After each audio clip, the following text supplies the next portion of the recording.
اسمع معايا الكام آية دول عشان تعرف الندم اللي ممكن تبقى فيه بسبب صاحبك. ربنا سبحانه وتعالى بيقول في القرآن: ويوم يعض الظالم على يديه، يعض الظالم على يديه.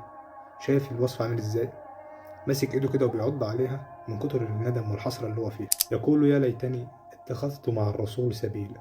يا ريتني كنت اتبعت طريق النبي صلى الله عليه وسلم وسمعت كلامه ومشيت وراه. طيب ايه اللي ما خلاش يمشي ورا النبي صلى الله عليه وسلم؟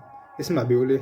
بيقول: يا ريتني ما عرفت الصاحب ده، يا ريتني ما عرفت البني ادم ده اللي موقفني يوم القيامه في حسره وندم وما عرفتش اعمل اي حاجه بسببه. طب هو صاحبك ده هيعمل معاك ايه؟ كمل معايا الايه: لقد اضلني عن الذكر بعد اذ جاءني. يعني بعد ما الناس كلمتني وقالت لي صلي، وناس كلمتك وقالت لك اتحجبي، وناس كلمتك وقالت لك ارجع لطريق ربنا سبحانه وتعالى وتوب، هو اضلك عن الذكر، هو بعدك عن الطريق ده، بسببه ما عرفتش تبقى بني ادم كويس، فهتقف يوم القيامه في حسره وندم. انت مش متخيل الوجع اللي انت هتبقى فيه. وكان الشيطان للإنسان خذولا.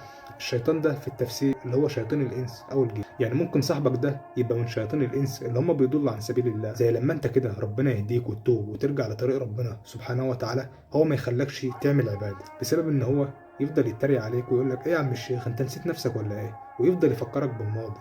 فهو بيعمل بالظبط نفس اللي إبليس بيعمله، إن هو يبعدك عن طريق ربنا سبحانه وتعالى. فأنت علشان حالك يتصلح، والله العظيم بجد لو انت فعلا عايز حالك ينصلح، دور على صحبة كويسة.